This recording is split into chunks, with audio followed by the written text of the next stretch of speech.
नमस्कार, Bharat express MP digital में आपका स्वागत है। मैं हूं हरिशंकर कुमार।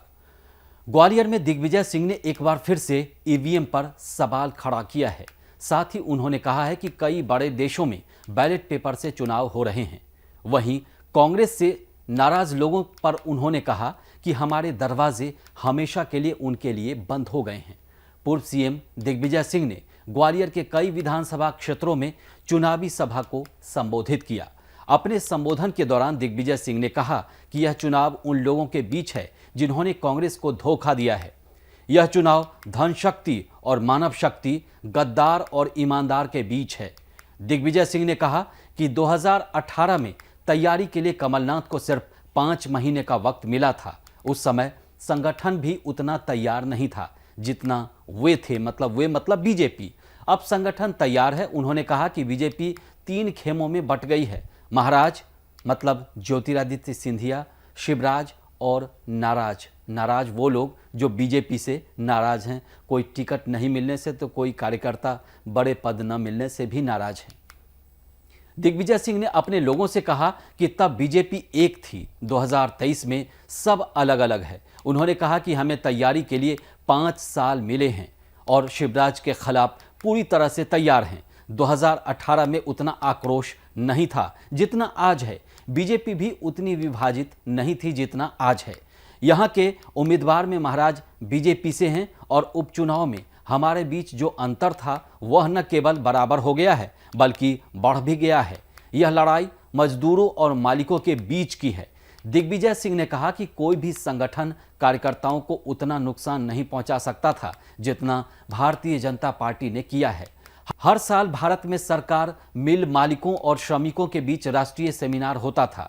नरेंद्र मोदी की सरकार ने पिछले 9 वर्षों से आयोजित ही नहीं किया। उन्होंने 44 श्रमिक कानूनों को समाप्त कर दिया है, उन्हें घटाकर 4 संहिता कर दिया है। वे 4 संहिताएं पूरी तरह से मिल मालिकों पर भी लागू होती हैं। इसके साथ ही टिकट की चाह रखने वाले को चेताया है कि जो कांग्रेस टिकट मांग रहे हैं और घर बैठे हैं, दिग्विजय सिंह के दरवाजे उनके लिए हमेशा बंद रहेंगे। ईवीएम पर उन्होंने सवाल उठाते हुए कहा कि पहले बैलेट पेपर अनियमितताएं करते थे, लेकिन हम समझ गए हैं कि अब वो ईवीएम पर अनियमितताएं कर सकते हैं, लेकिन वे कांग्रेस के वोट नहीं बढ़ा सकते हैं बल्कि बीजेपी के वोट बढ़ा सकते हैं, क्योंकि किसी भी मशीन में चिप डाली जाती है। उन्होंने कहा कि वह मशीन संचालक के आदेशों का पालन नहीं करेगी। वह मशीन उसी के शब्दों का पालन करेगी जिसका सॉफ्टवेयर उसमें लगा है। केवल चुनाव आयोग के पास उसमें लगे सॉफ्टवेयर के बारे में जानकारी है, देश में किसी और के पास नहीं है। यह अपने आप में ईवीएम के प्रति हमारा संदेह है।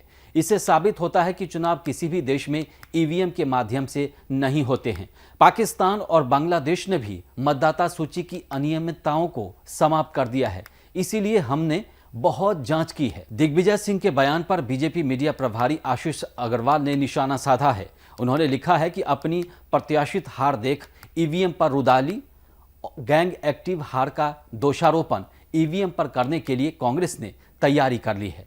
उन्होंने कहा कि कांग्रेसियों की यह पुरानी आदत है कि अपनी हार का ठिकरा प्रशासन पर, ईवीएम पर, चुनाव आयोग तो फोड़ते ही हैं, लेकिन कभी गांधी परिवार और अपने नेताओं पर इसका ठीकरा नहीं फोड़ते हैं। ये आरोप उनका है। और जब भी चुनाव आता है, पिछले कई चुनाव से आप लगातार देखें तो ईवीएम का रोना कई सारी पार्टियां रोती हैं कि ईवीएम में गड़बड़ी हो गई, चाहे बहुत सारी चीज़ें हो गई। हालांकि कई बार केंद्र सरकार की ओर से भी कहा गया, सुप्रीम कोर्ट में भी ये मामला पहुंचाने की कोशिश हुई, लेकिन हर बार यही होता है कि ईवीएम से तो कोई गड़बड़ी की संभावना ही नहीं है।